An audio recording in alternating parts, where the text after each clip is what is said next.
Hello everyone, कैसे हैं आप? कल हमने देखा the root portion of morphology of flowering plant. ठीक है। जिन्होंने भी वो रूट पोर्शन वाला वीडियो नहीं देखा है, प्लीज वॉच द वीडियो। ठीक है। एंड आज हम देखेंगे the different region of the root from the chapter morphology of flowering plant, the part 2। हम छोटे छोटे पार्ट्स में पूरे चैप्टर को कवर करेंगे सो दैट बहुत ज़्यादा अच्छे से आप लोगों को समझ में आए और कोई कंफ्यूजन ना हो। Okay, let's start with first question. Root apex is covered by. ठीक है। अब before going to the question, पहले हम different parts of the root क्या है, different region of the root क्या है, उसे समझ लेते हैं। ठीक है।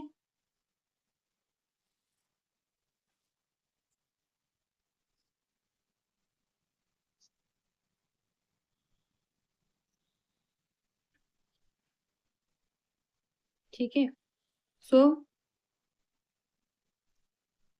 This is the root, a small section of the root. ठीक है।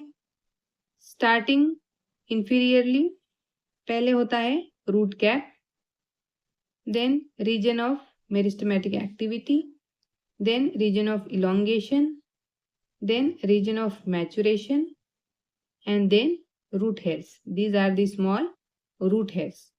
ठीक है। तो पहले अगर बेस से शुरू करते हैं तो सीक्वेंस वाइज कौन सा रीजन आता है, what is the function of each reason, what is the speciality of each reason, you should know.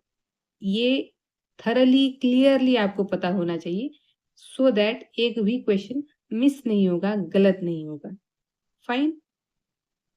तो starting from the root cap, root cap is the most inferior part of the root. ठीक है। It is a thimble like structure covered the apex of the root. Root के apex को thimble like structure covered the apex of root, उसे कहते हैं root cap. ठीक है। Few millimetre above, थोड़ा सा ऊपर जाएंगे, few millimetre above the root cap, there is a region of meristematic activity. This region is called as a meristematic activity, region of meristematic activity. ठीक है। इस रीजन की स्पेशलिटी क्या है, इस रीजन की सेल्स जो होते हैं बहुत ज्यादा थिन वॉल्ड, डेंस प्रोटोप्लाज्म और छोटे होते हैं, स्मॉल। ठीक है। और वो हमें रिपीटेडली डिवाइडेशन उसका होता रहता है, मतलब बार बार उनका डिवाइडेशन होता है। Fine. Then the region of elongation. This region of elongation, नाम में लिखा है elongation, means this region is responsible for the growth of the root. Root के ग्रोथ के लिए रिस्पॉन्सिबल है रीजन ऑफ इलोंगेशन। ठीक है। And the region of maturation, above the region of elongation है रीजन ऑफ मैचुरेशन। ठीक है। इस रीजन की सेल्स जो होते हैं वो डिफ्रेंशिएट होके मैच्योर होती है। So the maturation of the root is responsible for this region and the upper most superior part पर है this thin thread like structure called as a root hairs. ठीक है। एकदम बारीक छोटे छोटे धागे जैसा जो स्ट्रक्चर दिख रहा है उसे कहते हैं root hairs. These root hairs are responsible for absorption of water and minerals from the soil. Clear है? सो आप ईच एंड एवरी रीजन का फंक्शन, उसका इंपॉर्टेंस, वो किस सीक्वेंस में आ रहे हैं, किसके बाद कौन सा रीजन आ रहा है, यू शुड नो दैट। ठीक है। अब इसे किस तरह से याद रखें? फाइन। अब सबसे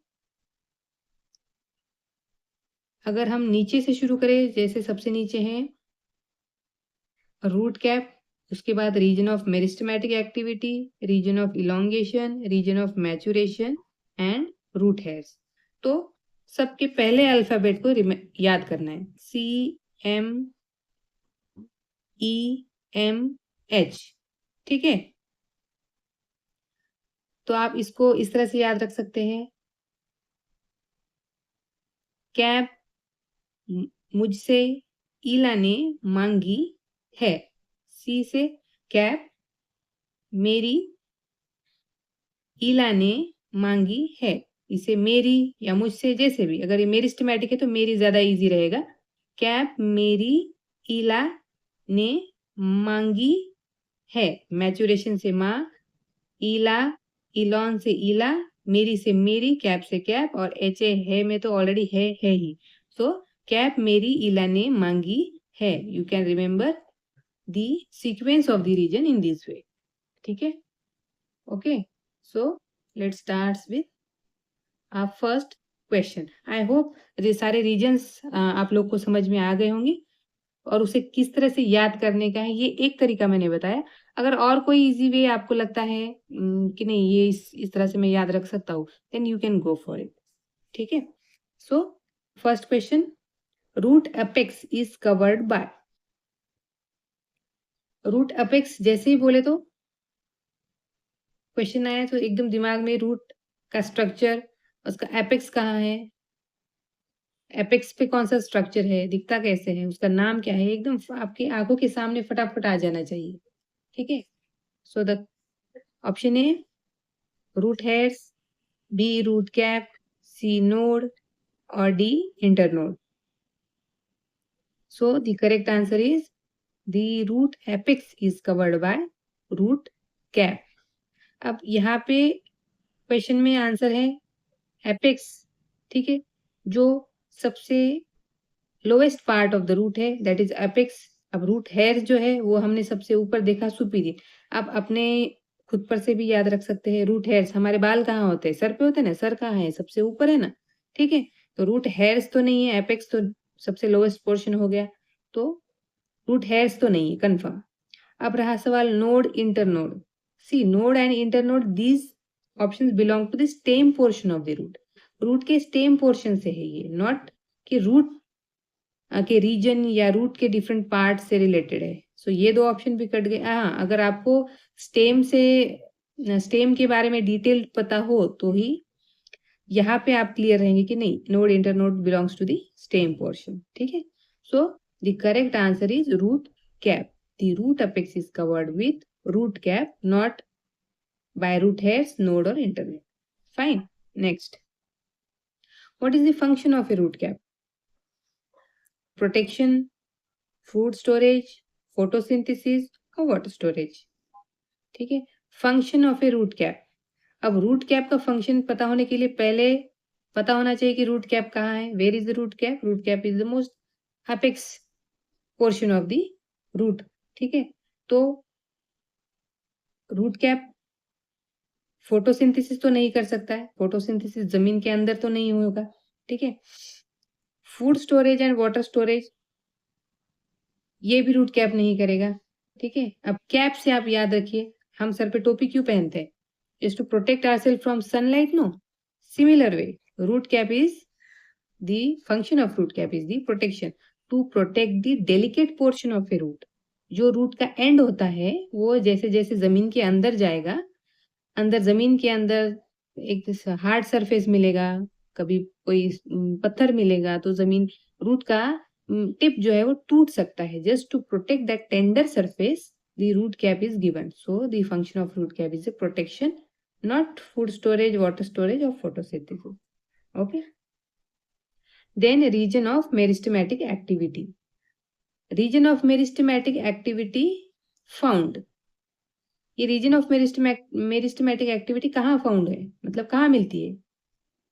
option A above the root cap, option B below the root cap, right to the root cap और left to the root cap. अब ये क्वेश्चन सॉल्व करने के लिए हमें सीक्वेंस पता होना चाहिए of each and every region. तो हमने अभी सीक्वेंस देखा, कैप मेरी ईला ने मांगी है। ठीक है, तो मैं कैप के बाद आ रहा है मेरी, मतलब कैप के ऊपर वाला जो फ्यू मिलीमीटर्स अबव जो है is the portion of root cap known as a meristematic activity. So the region of meristematic activity found above the root cap. Below the root cap है कुछ भी नहीं है below the root cap, there is no region below the root cap. Right and left में भी कुछ कोई region नहीं है, so the correct answer is above the root cap. ठीक है, then fourth, which region is responsible for growth of the root length. Root length जो बढ़ रही है उसके लिए which region is responsible. Option A region of maturation, region of meristematic activity, region of elongation और root cap. Again question में ही answer दिया है, रूट लेंथ बढ़ रही है, फाइन। तो मैचुरेशन मीन्स क्या, मैच्योर हो रहा है। मेरिस्टेमेटिक एक्टिविटी, नहीं यहाँ पे तो कोई लेंथ बढ़ने का क्वेश्चन ही नहीं है। ठीक है, रूट कैप, कैप तो प्रोटेक्शन दे रहा है। ठीक है, तो फिर बचा क्या, रीजन ऑफ इलोंगेशन। अगेन नाम में इलोंगेशन मीन्स क्या, इलोंगेट हो रहा है, बढ़ रहा है। यहाँ पे क्या है, रूट लेंथ, क्या इलोंगेट क्या होगा, रूट लेंथ ही होगी ना। So the correct answer is option C, region of elongation. Question में ही आंसर होता है कभी कभी, इसलिए आपको each and every option you should read carefully, understand what is the meaning of that, understand where it is situated. थोड़ा सा ध्यान लगाकर क्वेश्चन को पढ़ेंगे, आपने जो पढ़ा है उसे थोड़ा सा याद करने की कोशिश करेंगे, एक भी आंसर गलत नहीं होगा। थोड़ा सा ध्यान देना है, that's it. Next, function of root hairs. Root hairs का फंक्शन क्या है। रूट हेयर हमने देखा सबसे अबव सुपीरियर होता है। ठीक है, बाल कहाँ पे होते हैं, सर पे, सर कहाँ होता है, सबसे ऊपर। ठीक है, so protection, photosynthesis, water mineral absorption और एंकरेज, रूट हेयर्स। अब इसमें रूट हेयर्स जो है वो फोटोसिंथेसिस तो नहीं करेगा फॉर श्योर, क्योंकि वो जमीन के अंदर है। ठीक है, एंकरेज वो पकड़कर, पेड़ को, पौधे को पकड़कर उसको मजबूती नहीं दे सकता, क्योंकि root hairs they are themselves only very thin और डेलिकेट है, एकदम थ्रेड लाइक, बाल जैसे एकदम से छोटे छोटे, एकदम डेलिकेट ऐसे स्ट्रक्चर होते हैं। तो वो एंकरेज तो किस मजबूती तो नहीं देगा। ठीक है, अब वाटर मिनरल एब्जॉर्प्शन का भी उसमें कोई रोल नहीं है। सो द रूट हेयर्स का मेन प्रोटेक्शन तो नहीं होगा, एंकरेज भी नहीं होगा। ठीक है, रूट हेयर्स क्या कर रहे हैं, प्रोटेक्शन और एंकरेज दोनों ही नहीं दे सकते, क्योंकि वो बहुत थिन डेलिकेट है, थ्रेड लाइक है। फोटोसिंथेसिस भी नहीं कर सकते, क्योंकि वो जमीन के अंदर है। देन द बचा क्या, water mineral absorption. So the main function of root hair is to absorb water mineral from the soil, fine. Next, root hairs forms from which region. ठीक है, region of elongation, region of maturation, region of meristematic activity और region of saturation.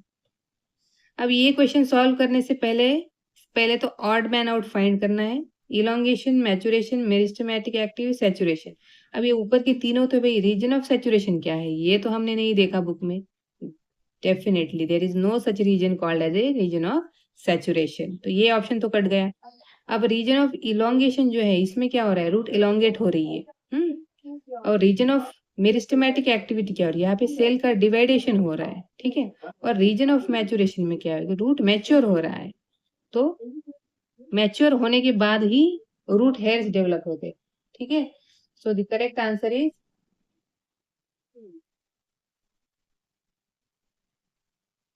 Root of region of maturation. Region of maturation इस region की cells भी very delicate होती है, और region of maturation, mature होने के बाद रूट हेयर्स डेवलप होते हैं। सो इलोंगेशन में तो रूट का लेंथ ग्रो हो रहा है, मेरिस्टेमेटिक एक्टिविटी में सेल्स डिवाइड हो रहे हैं रैपिडेटली। सैचुरेशन नाम का तो कोई रीजन है ही नहीं। So the correct answer is region of maturation. Next, small thin walled cells belongs to which region. कौन से रीजन के सेल्स स्मॉल और थिन वॉल्ड होते हैं। Region of meristematic activity, elongation, maturation और सैचुरेशन। अब सैचुरेशन को हटा दो क्योंकि ये तो ऑप्शन में ही नहीं है, मतलब बुक में ही नहीं है, ठीक है। अब रीजन ऑफ मैचुरेशन, इलोंगेशन और मेरिस्टेमेटिक एक्टिविटी। तो हमने देखा कि रीजन ऑफ मेरिस्टेमेटिक एक्टिविटी के सेल्स जो होते हैं वो थिन वॉल्ड होते हैं, ठीक है। Then cells with dense protoplasm divides repeatedly belongs to which region? कौन से रीजन के सेल्स थिन है, स्मॉल है, उनका प्रोटोप्लाज्म डेंस है और उसका डिवाइडेशन रिपीटेडली हो रहा है, उस रीजन का नाम क्या है? Cell of region of elongation, maturation, saturation or meristematic activity. The correct answer is region of meristematic activity. तो ये इतना याद रखना है कि region of meristematic activity cells की जो सेल्स है वो स्मॉल है, थिन वॉल्ड है, बार बार उनका डिवाइडेशन हो रहा है और उसमें डेंस प्रोटोप्लाज्म है, मेरिस्टेमेटिक एक्टिविटी, ठीक है। सो हमने दोनों ही वीडियो में पार्ट 1 और पार्ट 2 में रीजन ऑफ द रूट्स और part of the root cover किया है। उसके जितने हर एक लाइन से मैंने एमसीक्यू आपको एक्सप्लेन करके दिए हैं। अगर इतने भी एमसीक्यू आप ध्यान से पढ़ेंगे तो आपका एक भी क्वेश्चन गलत नहीं होगा और रूट पोर्शन तक का आपका अब पढ़ के हो गया है मेरा, ऐसे आप खुद को बोल सकते हैं, ठीक है। For that you need to watch each and every video regularly. If you have any doubt, any query, please post your question in comment section or you can mail me also, ठीक है। कोई भी आपको problem हो या कोई भी part आपको पढ़ाना हो, कोई भी पोर्शन आपको पढ़ाना हो, किसी चैप्टर का कोई पार्ट आपको समझ में नहीं आ रहा है, then you can ask me for that also, ठीक है। If you are till then, happy study.